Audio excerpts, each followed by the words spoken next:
자, 다음 거를 좀 보면서 해볼까? 다음 게 뭐였더라? 이거 별로 안 어렵네요. 이거 안 어렵, 이거 길지근데 안 어려운 느낌이에요. 그 다음에 이거도, 이거 좀 어렵네. 그 다음에 이거도 쉽네요. 잘하면 이번 시간에 3개를 다 했으면 좋겠는데, 그 다음에 2개가, 좀 기네. 그 다음에 2개가, 이것도 뭐 다 안 어려웠네? 뭐 어려운 거 있어. 아까 그 정리하고 이것만 좀 어려웠던 것 같고, 근데 이렇게 시간이, 예전에 비해서는 좀 지문의 길이가 길어져서 그런가.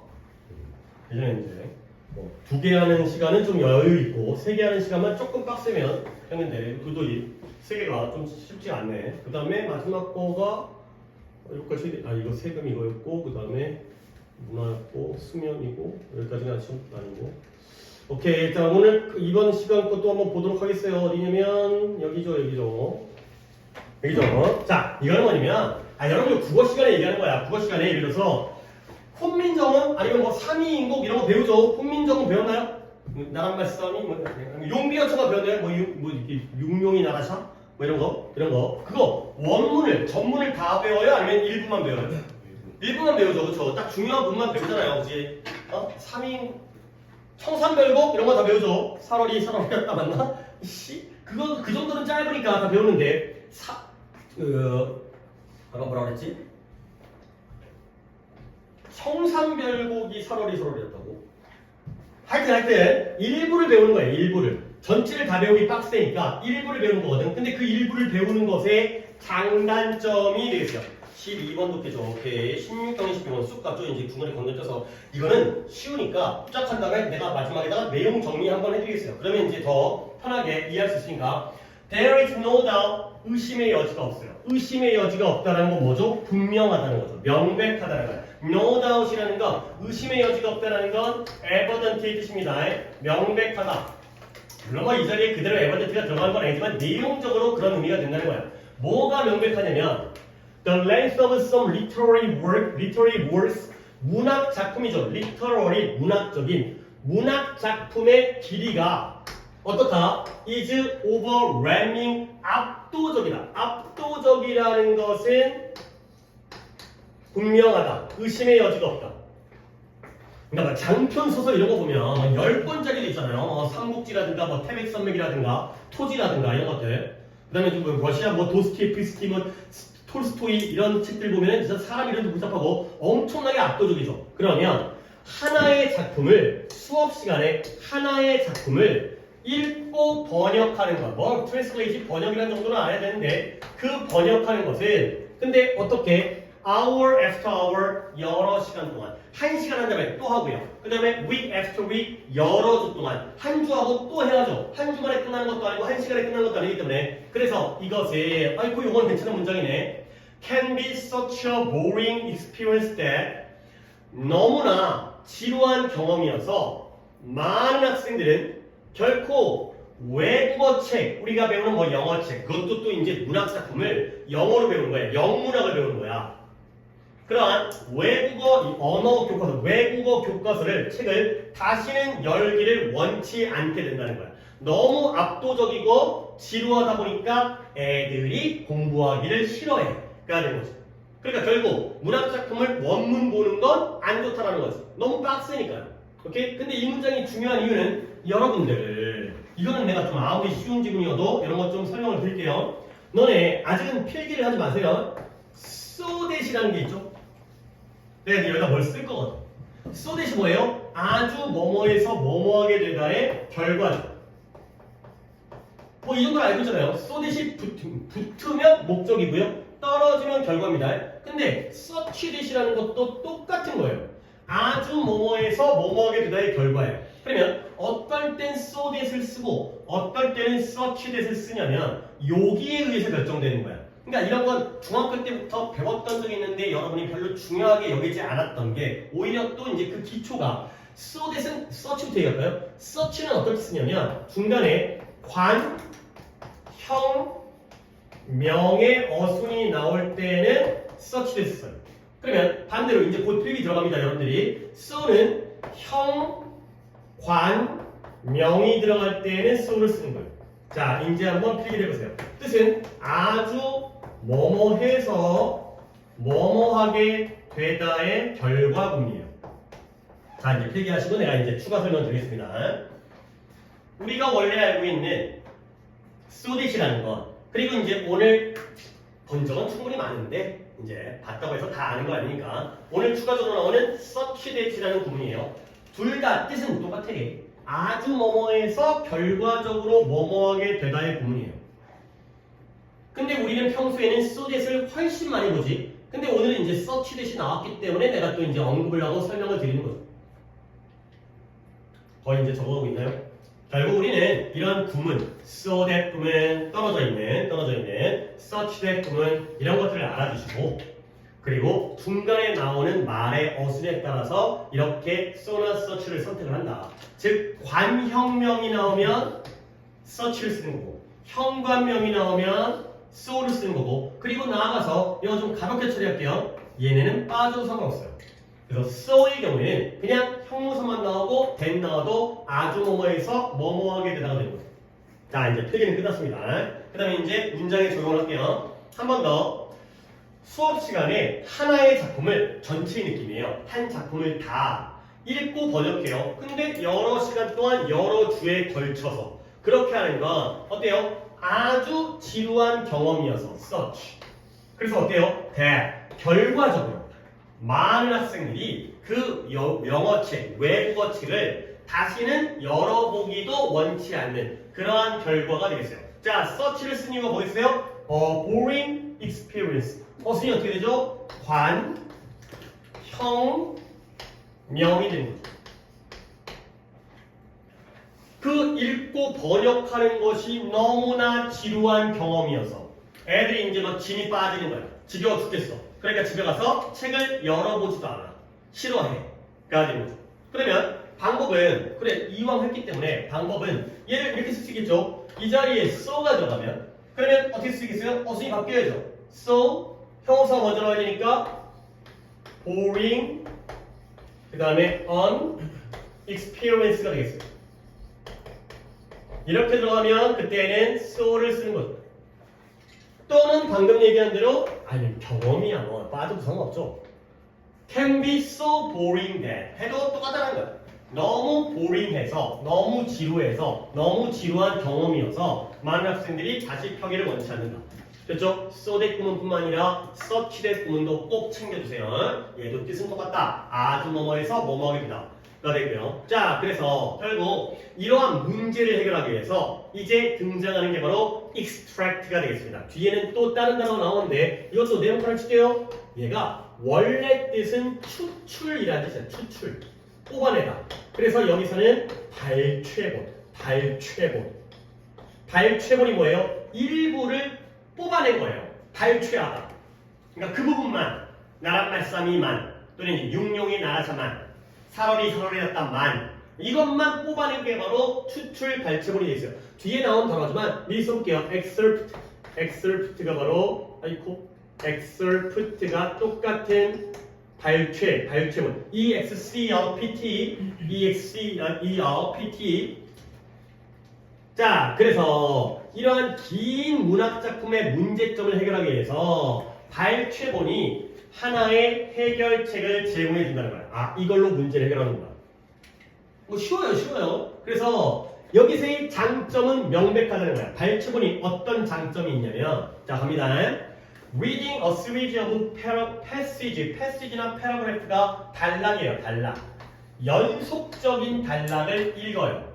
근데 뭐로부터? 다양한 작품으로부터. 그러니까 하나의 작품을 쭉 읽는 게 아니라 이 작품에서 이 단락, 이 작품에서 이 단락 그거 쭉 보는 거예요. 그러니까 뭐 이제 그런 거 이제 문학 배울 때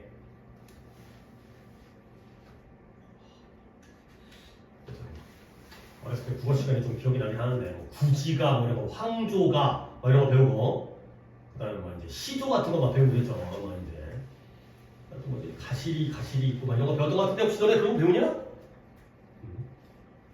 고시가 이런 거 배우잖아요. 고시가 구지가 배워요? 거부가 뭐 이런 거 있잖아요. 그러니까 황조가 뭐 이런 거 안 배우나? 우리 때 배우고 지금 안 나오는 건가? 모르겠어요. 시대가 달라지니까 작품도 달라지겠죠.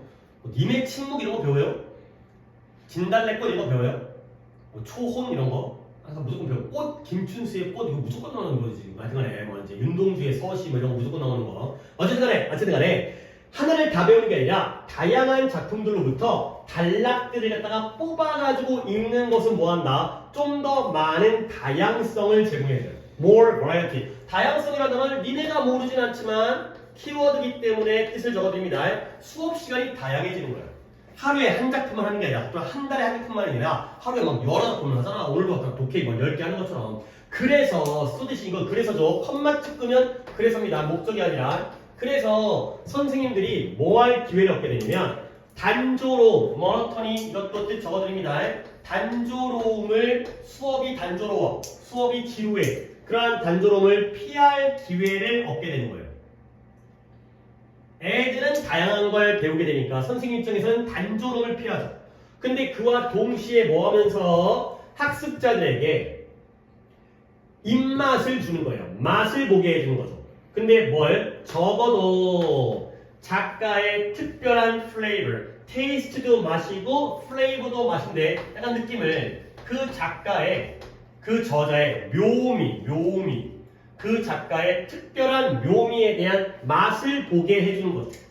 그러니까 이제 작가마다 그 작가의 어떤 특징이 있잖아. 솔직히 나는 그런 거 아무것도 모르긴 하지만 뭐 한영훈이라는 작가, 시인의 특징, 맛보게 되고요. 그 다음에 김소월이라는 사람의 특징 맛보게 되고 이상이라는 사람의 특징 맛보게 되는 이런 것들을 맛보게 해주는 게 바로 이러한 발췌본을 갖다가 수업하는 장점이 되겠어요. 결국 단조로움을 피하고요. 다양성과 이런 묘미를 맛보게 해주는 거까지가 장점이 되겠어요. 근데 언기어들이니까 또 반면에 대조가 나오죠. 아까 in contrast, by contrast 반면에 이제 단점이 나옵니다. 반면에 학생은 학생인데 어떤 학생이냐 후부터 chunks까지를 갖다가 걸을 것이고요. be exposed to 정도로 알고 있죠. 어디에 노출되다 혹시 몰라서 서한을 드릴게.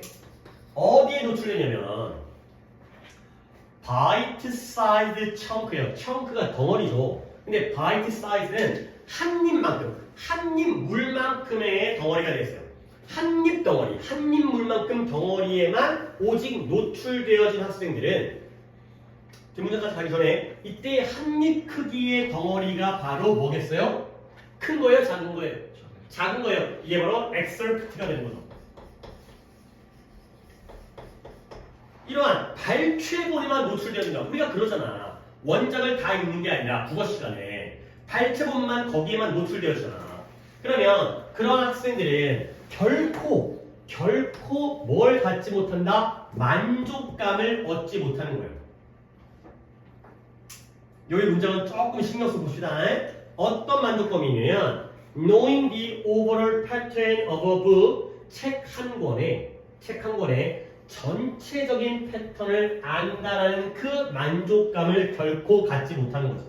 책을 처음부터 끝까지 쭉 읽어야지 이런 거였구나 를 갖다가 만족스럽네. 근데 이 부분만 딱 발췌해서 보게 되면 이런 만족감을 얻지 못하게 되는 거예요. 오케이? 그리고 그것이 나 또 이제 컴마 찍은 관계대명사니까 선에서 좀 물어볼게요. 그것이 어쨌든 간에 만족감이에요. 근데 어떤 만족감이냐? 우리들 대부분이 추구하는 만족감이죠. 근데 언제 우리가 우리 자신의 언어로 무언가를 읽을 때, 뭐 아까는 외국어도 나오는데 크게 대조관념은 아니고요. 외국어로 책을 전체로 보게 되면 너무 개빡세잖아. 근데 우리나라 말이면 좀 더 수월하잖아. 근데 우리나라 말의 어떤 문학 작품을 여기만 보게 되면 만족감을 못 얻어요. 그래서 우리나라 말로 된 거는 전체를 다 읽어야지 얻을 수 있는 만족감, 전체의 만족감을 우리가 얻지 못하게 된다. 그러는 거죠. 오케이? 문장 구조는 다시 한번 봤고요. 자, 한 번 더 해서 봤으니까 내가 이때 위치에 선에서만 너네가 좀 잡아주면 좋을 것 같아요. 힌트를 약간 드릴게. 반면에 학생인데 발췌본 한 입 크기의 덩어리에만 오직 노출된 학생들은 결코 책 한 권의 전체적인 패턴을 안다라는 만족감을 결코 못 얻어요. 갖지를 못해요.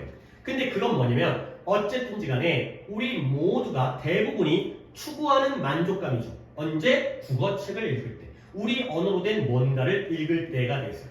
일단 쉬운 거 더 드릴게요. 요때 most of us sick 앞에는 목관대 대시 생략되어 있고요. 뒷문장에는 어디가 불완전해요? 어디가? sick 뒤에가 불완전하고 우리 대부분이 뭘 추구한다? 이런 만족감을 추구하죠. 국어책을 읽을 때는 우리는 이런 만족감을 추구해요. 아, 이왕 읽는 거 다 읽고 싶어. 가 되는 거죠.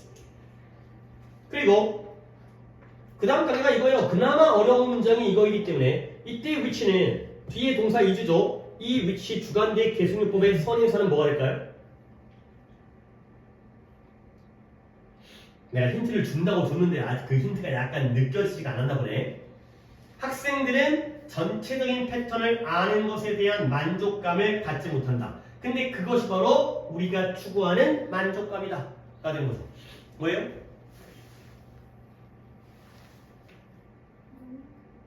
knowing 그냥 그래도 괜찮아요. 근데 그걸 그냥 여기다가 봐도 되겠어요. 그 전체를 안다라는 게 바로 만족감이기 때문에 이거 동격이거든요. 이게 그 전체를 안다라는 만족감, 그게 바로 우리가 추구하는 만족감이죠. 국어책을 읽을 때는 전체를 다 아는 만족감, 우리가 추구하는 만족감. 근데 그 만족감을 갖지 못하게 될 것이다. 발췌본만 읽게 됩니다. 그렇죠? 쉬운데 길어요. 한 단락이 더 있죠. 게다가 몇몇 여기도 또 뭐 그게 쉽지만 완전 쉽지는 않고 조금 또 봐야 될 게 하나가 있네요. 게다가 there are some literary feature 몇몇 문학적 특징들이 있어요. literary 문학적 특징 몇몇 문학적 특징들이 있는데요. 어떤 특징들이냐면 cannot be adequately 적절하게 이 정도 단어는 또 이제 쉽지만 내가 한번 정리할까? 적절하게 설명되어질 수 없는 그러한 문학적 특징이 있다는 거야. 근데 뭐에 의해서 이러한 짧은 발췌본에 의해서는 설명되어질 수가 없는 특징들이 있다는 거야. 요것만 딱 보여줘가지고는 설명을 못해. 그런 특징들이 있다는 거죠. 오케이? 이제 뒤에 이제 2단락을 마무리하면 되긴 한데 못 얘기하려고 했으면 adequate이랑 그 다음에 proper랑 그 다음에 appropriate 정도는 이게 어려운 단어는 아니에요. 그렇죠? 여러분들 충분히 다 볼 수 있는 단어긴 한데 appropriate 한번 정리해드리려고요. 적절한, 올바른, 타당한 이 되겠어요. adequate, proper, appropriate. 근데 내가 순서를 조금 잘못 썼네. 왜 그러냐면 반의어까지 같이 보여드릴게요. 그냥 이것도 또 이제 규칙성이 있기 때문에 inadequate, 부적절한, improper, 얘는 im이죠. 이 p 때문에 p로 가면은 m 붙이죠. impossible 이렇게, impolite, 예의 바른 무례한, 가능한, 불가능한. 그 다음에 여기도 in, 이제 좀 뒤집을 거예요. 앞에다가 in이나 im 붙이면 또 부적절한, 타당하지 않은 이런 뜻이 되는 거죠. 자, 요거는 쉽지만 한번 이렇게 몰아주시면 또 기억 남는데, 애들 또 단어 외울 때 또 이제 또 이상하게 또 외워버려갖고 이제 딴 데로 되는 경우가 있으니까. 그래서 몇몇 문학적 특징들은 발췌본으로는 설명을 못해. 전체를 다 봐야지만이 설명될 수 있는 문학적 특징이 있다는 거죠. 자, 그러면 이제 마무리 들어갑니다. 여기는 문장이 아니에요. 나열이에요. 그 특징들에 대한 나열인데 니네가 보기에 몇 개가 나오고 있는지를 한번 보세요.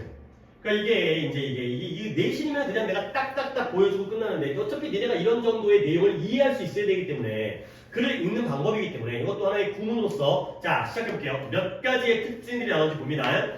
발췌본으로는 우리가 설명할 수 없는 특징, 뭔가 다 읽어야 알 수 있는 특징입니다. 시작할게요. development 발전이죠. 발전. 근데 그래서는 얘를 전개라고 해요. 그런 거 있잖아요. 발단, 전개, 위기, 절정, 결말. 그렇죠? 소설의 5단계? 발단, 시작, 도입 부분. 그 다음에 전개, 펼쳐지죠. 그 다음에 위기, 뭔가 그 다음에 절정, 그 다음에 결말. 그래서 그 전개. 뭐냐? 줄거리와 등장인물의 전개. 이런 것들이 바로 예를 들어서 설명될 수 없는 거예요. 그 다음에 무엇과 함께 점차적인 몰입. 그 근데 누가 몰입하는 거예요? 독자가. 근데 그 몰입이 이것이 암시하는 독자들의 점차적인 몰입 또는 그러니까 병렬 보라는 거지. 이 5월 기준으로 해서 몇 가지가 나왔는지 또는 unfold도 전개예요. 펼치다. 뭐가 전개되어지냐면 복잡한 주제가 전개되어지는 거예요. theme. 근데 뭘 통해서? juxtaposition of contrasting view. contrasting 대조적인 관점의 병치. 오, 병치라는 생선 있는 것 같은데. 들어봤어요? 꽁치 같은 거 있잖아. 꽁치, 참치, 병치. 병치회 본 것 같은데. 회치가 병치회. 근데 그게 아니겠죠. 적스타포지션 어려운 말이에요. 병치가 뭐냐면 나란히 위치시키는 게 병치예요. 나란히 위치시키는 것. 즉 우리는 이런 적스타포지션 이런 단어는 솔직히 이거 어떻게 알아 이거. 나는 영어 선생이지만 솔직히 이거 안 나와 있으면 나는 몰라 이거. 뭐 쪽팔린 얘기를 하지만 적스타포지션 병치가 뭐냐면 공존이에요. 공존. 나란히 위치하고 있는 게 뭐냐. 함께 존재한다는 거야. 차라리 coexistence 이렇게 알아두시는 게 더 낫겠어요. 함께 위치하는 거예요. 그러니까 너네가 찾는 동안 나는 적스타포지션 병치가 뭔 말인지 보여드릴게요. 니네 이런 거 있잖아요.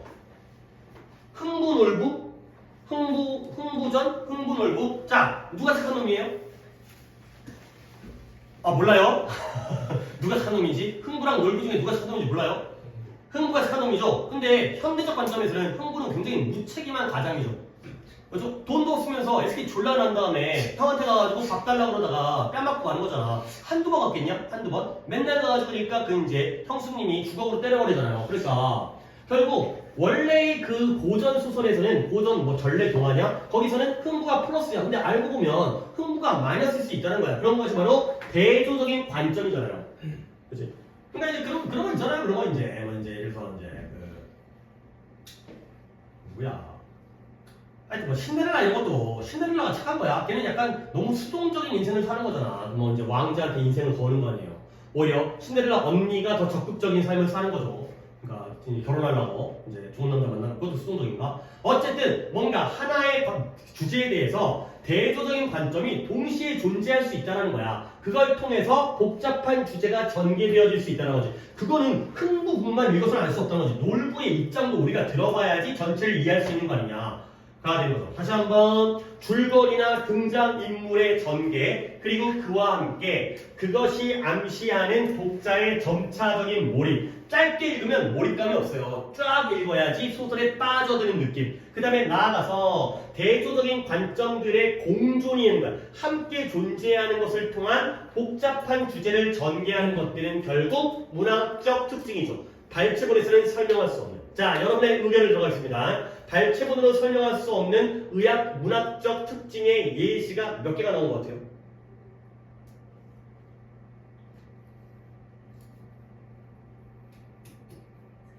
그래요. 3개가 되겠어요. 자, 3개라고 일단 한 명이 던졌죠? 그러면 3개가 맞다고 내가 했으니까 번호를 매기겠어요. 1번이 뭐예요? 줄거리와 등장인물의 전개. 그렇죠? 줄거리가 착착착 전개되어지는 거예요. 등장인물이 착착착 나오는 거예요. 그러면 그것이 암시하는 우리는 그걸 읽으면 독자들은 뭘 하게 될까요? 몰입을 하게 되죠. 그러니까 이런 리드가 약간의 함정적 요소이지만 구조적으로는 병렬이에요. 얘가 2번이에요. 그래서 3번은 뭐겠어요? 복잡한 주제의 unfolding이 3번이 되겠어요. 이 세 가지가 발췌본으로는 설명이 안 되는 거죠. 얘는 원문을 다 읽어야 돼요. 이런 상황이 되겠어요. 그래서 이런 거 보는 안목이 필요해. 이런 걸 보는 안목이. 그러면 마지막으로 이게 또 어려운데 이때의 디스가 뭘 가리켜요? 얘도 어려운데요. 이때의 디스는 디벨롭먼트를 나타내요. 여기서는 전개죠. 줄거리의 전개가 암시하는 독자들의 몰입. 줄거리가 전개되면서 등장인물이 전개되면서 독자들이 거기에 몰입하게 되는구나. 가 되겠어요. 여기가 좀 어려운 부분이 되겠습니다. 길이가 길어서 그런 거야? 그림 쉬웠죠, 결국. 얘는 발췌본의 장단점이 되는 건데, 근데 글은 이야기가 문제점부터 시작을 하고 있죠. 봐봐요. 첫 번째. 그러니까 어디, 중간 귀퉁이 어딘가에다가 따로 적어놓습니다. 이야기의 전개가 처음에 긴 문학작품의 단점이 되겠어요. 자, 이거의 단점, 어떻다? 너무 압도적이에요. 그러다 보니까 너무 지루해요. 그렇죠? 긴 문학작품을 다 보는 건 압도적이고 지루해요. 그래서 그것의 해결책으로서 우리가 엑설프트 발췌본을 사용하죠.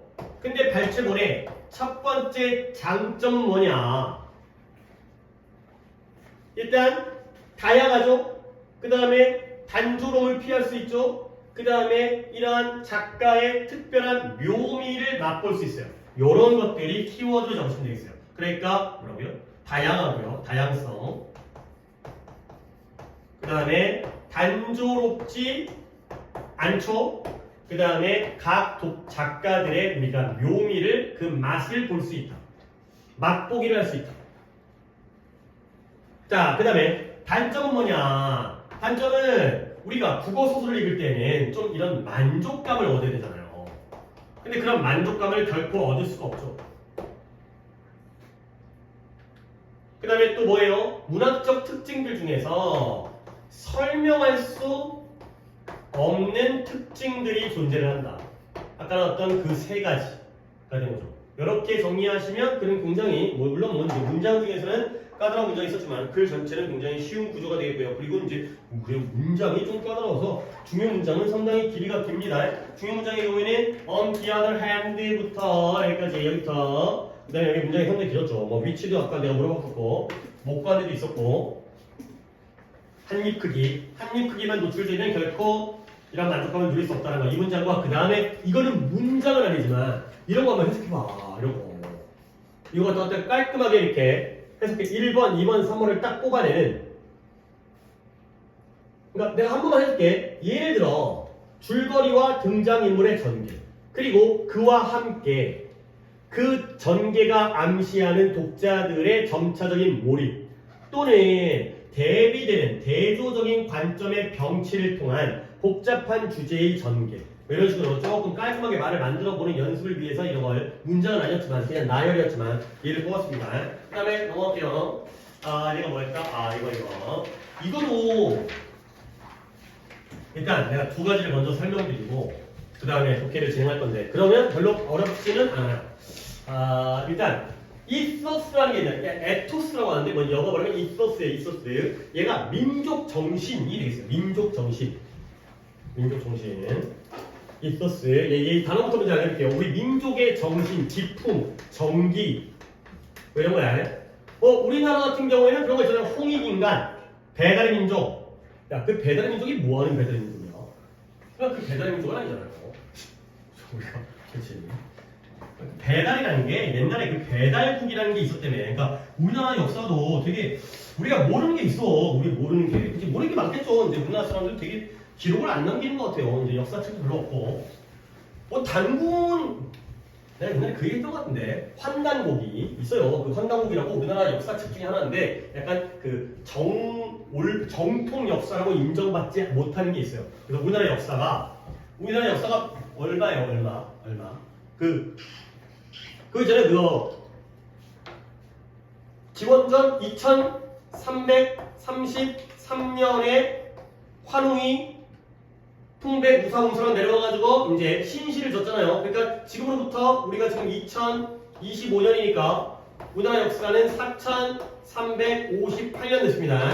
이게 우리나라의 역사입니다. 이제 고조선이 시작되어진 게. 그래서 얘를 갖다가 반만년 역사라고 하죠. 반만년 역사. 반만년 역사 너무 올려쳤죠. 4300년인데 이거 5000년 올려친 거 아니야. 근데 이전에 5000년이 더 있었대요. 5000년이. 그리고 여기에 이제 그 단군이 한 명이 아니야. 단군이 여러 명이 이제 왕의 역할을 했는데 뭐 15대였나 15대. 15세인데 5천 동안 15세면 한 명이 300년 이상 보거든. 근데 뭐 옛날 사람이 오래 살았다며. 뭐 성경 같은 거 보면 뭐 아브라함 이런 애막 900년 살기도 하고 뭐 이런 거거든. 하여튼 그런 역사도 있어요 이게. 그러니까 우리나라의 어떤 민족 정신은 뭐 홍익인간, 뭐 두루, 뭐 널리, 뭐 이롭게 하는 뭐 이런 거잖아요. 그런 게 민족 정신이에요. 그다음에 내가 이제 딴 얘기를 할게. 임계. 크리티컬 매스가 이 개념을 내가 좀 설명을 드려야 되는데 크리티컬 매스가 임계질량이에요. 임계질량.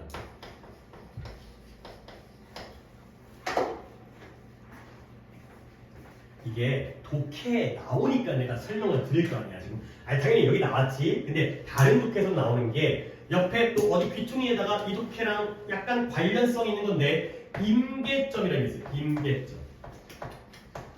크리티컬 포인트예요. 그럼 독해 이게 꽤 나와요. 크리티컬 포인트. 꽤 나오는 포인트. 꽤 나오는 소재예요. 임계점이 뭐냐면 내가 너희들한테 이제 좀 얘기를 해줄게. 너네 물이 끓는 온도가 몇 도예요? 100도죠. 그러면 99도는 액체지. 100도가 기체가 되는 거야. 그렇죠? 물의 얼음점은 0도죠. 그러면 1도는 물이지. 0도는 고체가 되는 거야. 이게 바로 임계점이에요. 뭐예요? 뭔가 갑작스러운 변화가 딱 이루어지는 그 지점이 되는 거죠. 물이 아무리 뜨거워도 99도까지는 물이란 말이야. 액체란 말이야. 근데 100도가 되는 순간 물론 뭐 경우에 따라서 조건에 따라서 100도가 되는데 물이 안 끓는 경우도 있어요. 이제 불순물이 들어가 있다거나 압력이 높다거나. 근데 거기에 따라서 딱 바뀌는 시점. 결국 89점은 2등급이지. 90점이 1등급이지. 그게 바로 임계점이에요. 알겠어요? 어떤 극적인 변화가 일어나는 지점. 극적 변화, 극단적 변화가 발생하는 지점이 바로 솔직히 나 이런 거 나 좀 약간 불안하긴 해. 근데 내가 이해하는 말이거든. 그러니까 이게 뭐 정의를 내가 외우겠냐 설마? 임계점을 가르치는 이거 화학 용어인데 강사가 아니잖아. 화학 선생님한테는 다른 식으로 정의할 수 있지만 급격한 변화가 딱 이루어지는 지점. 그러니까 이거 있잖아요. 20살 성인, 그렇죠? 그러니까 이제 너네 19세 11개월짜리의 사람과 20년이 된 사람과 거기야 비슷하죠? 하지만 성인 되면 술 먹을 수 있고 담배 필 수 있지만 그 전까지는 안 되잖아요. 그런 게 바로 임계점이에요. 임계점. 어떤 느낌인지 알겠어요? 딱 거기서 선 긋고 바뀌는 거.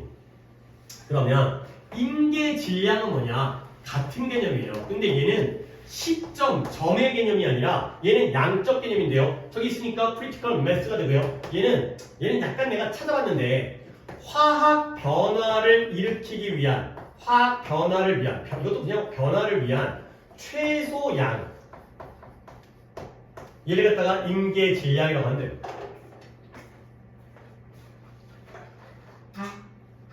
너네 혹시 요즘에는 그런 거 안 하지? 자율 동아리 같은 거 안 만들죠? 해요. 자율 동아리 만들려면 최소 몇 명 필요해요? 5명 필요하잖아요. 그게 임계량이에요.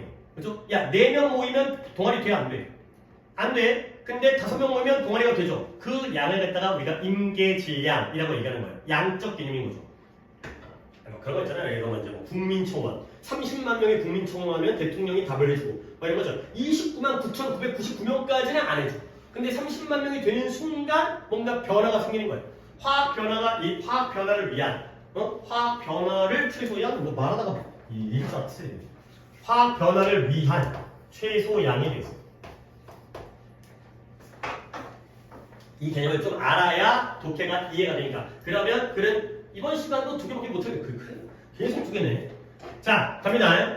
When trying to sustain independent ethos가 되겠어요. 독립적인 민족 정신을 유지하려고 노력할 때. 독립적인. 그럴 때 문화는 뭘 직면하냐? 임계질량이라는 문제점을 직면하게 되는 거예요. 임계질량이 뭔데? 독립적인 민족 정신을 유지하려면 임계질량이라는 문제를 직면하는 거야. 근데 임계질량은 뭐냐면 어떠한 한 명의 개인도, 그 개인은 뭐냐? acting on, 그 스스로 행동하는 개인도 뭐 할 수 없다? 이러한 민족 정신을 만들 수가 없다라는 거야. 그러니까 예를 들어서 내가 예를 들어서 어떤 존재가 아무리 똑똑하고 훌륭하더라도 혼자 부르짖는다고 해서 민족 정신이 생겨 안 생겨? 안 생긴다는 거야. 뭐가 필요해요? 임계질량이 필요해요. 결국 인원이 모여야 돼요. 사람이 여러 명이 모여야 그래야지 민족 정신이라는 게 유지가 될 수 있다라는 거죠. 오케이? 혼자서는 할 수가 없다. 결국 오히려 이러한 민족 정신은 result from 아까 result in 나왔었죠 오늘 result from 초래되다죠. 방향이 이쪽 방향이죠. 민족 정신은 어디로부터 초래되어지냐면 interdependent 이게 상호 의존적인 행위에서 초래돼요. 근데 누구의? 많은 개인들의 행위. 자, 이제 여기까지 하면 한 단락이 끝났어요. 얘들아, 독립적인 민족 정신을 유지하려고 노력할 때 문화는 우리 문화에서 독립적인 민족 정신을 유지해야겠다. 그럴 때는 임계질량이라는 문제를 맞닥뜨리게 돼요. 직면하게 돼요. 결국 그 얘기는 뭐냐? 혼자서 스스로 행동하는 어떠한 개인도 민족 정신을 만들 수가 없어요. 그러면 민족 정신은 어디서 초래되어진다? 많은 개인들의 상호 의존적인 행동으로부터 초래되어진다. 자, 되겠어요. 자, 일단 어휘에서 착각할 수 있는 부분이 있기 때문에 정리해드리면 얘들아, dependent가 뭐예요? 의존적인 거예요. 그러면 independent는 의존을 안 하니까 독립적인 거죠. 그 정도 알겠죠? 자, interdependent는 의존적이긴 의존적인데 서로 의존적인 거예요. 그러면 independent와 interdependent는 같은 말이에요, 반대말이에요?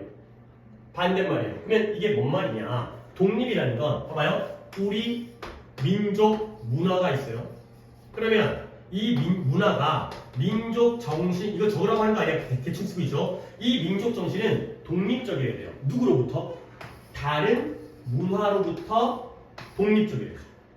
그렇죠? 그렇죠? 근데 상호 의존적이라는 건 뭐지? 이 안에 있는 개인들이 서로에게 의존적인 게 바로 상호 의존적인 거죠. 알겠어요? 반대말이지만 개념이 되는 거야. 독립적이라는 건 다른 문화로부터 독립적이라는 얘기고요. 상호 의존적이라는 건 지들끼리 안에서 상호 의존적이라는 거예요. 오케이? 지들끼리 뭉쳐야 남과 독립되어질 수 있다는 거예요. 알겠어요? 알겠어요? 알겠죠? 지들끼리 독립적이면 아무것도 안 돼. 지들끼리는 임계질량으로 뭉쳐야 돼.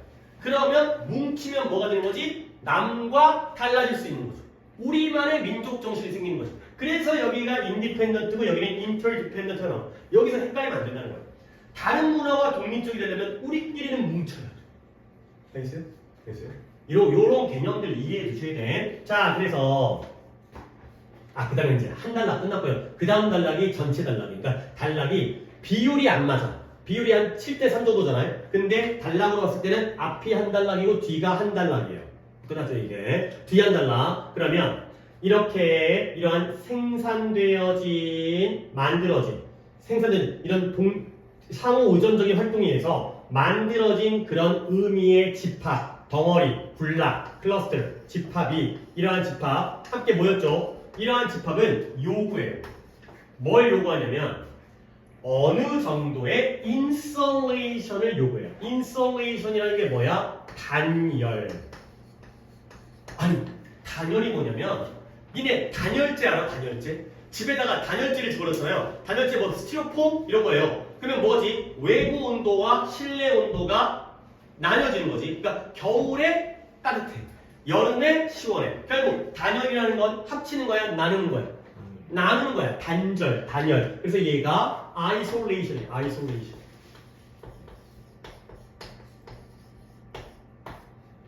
어느 정도의 단절이 필요하다는 거야. 근데 누구로부터의 단절이냐? From larger and wealthier 외부의 더 크고 더 부유한 외부의 힘으로부터의 단절을 어느 정도 요구한다는 거죠. 야, 우리나라가 일이 됐잖아요, 이렇게. 그러면 우리나라만의 독립적인 민족 정신을 유지하기 위해서는 잘라야죠. 누구와? 중국과. 맨날 이 중국 졸라 셌잖아. 지금의 중국과는 다른 개념이죠. 옛날에 이제 중국이라는 문화는 한자 문화, 중국 문화 이거잖아요. 우리가 얘네랑 맨날 종속돼 있으니까 거의 핫발이 그거 있잖아요. 근데 이제 여기와 단절돼야지 우리만의 문화가 만들어졌어요. 한자를 지금까지 썼다라면 우리는 진짜 개빡세겠죠.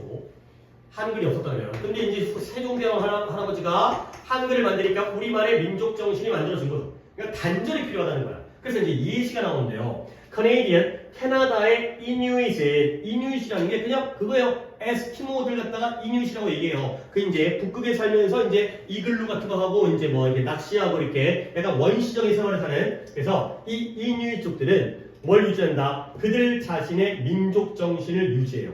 근데 비록 even though 양보 비록 그들이 뭐하지만 they number no more than 24,000 number가 동사로 쓰였네요. 그래서 동사로 쓰이면 뜻이 대충 하면 그들이 24만 명을 넘지 않지만 숫자가 뭐뭐이다가 되는 거예요. 아니 뭐 억지스럽죠. 넘버가 동사가 되려면 그들은 숫자가 뭐냐? no more than 숫자가 24만 명 이상이지 않다가 되는 거죠.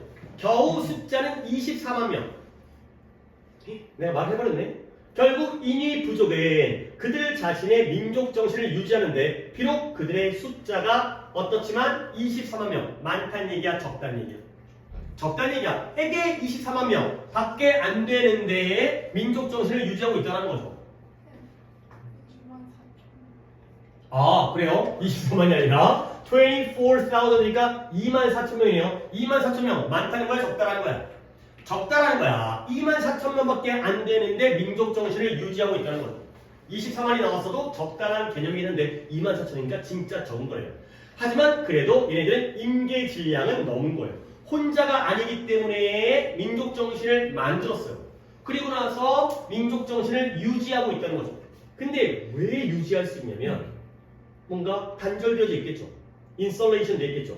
그들은 이러한 업적을 이 this feat 물어볼 건데 feat 자체는 업적이라는 뜻이죠.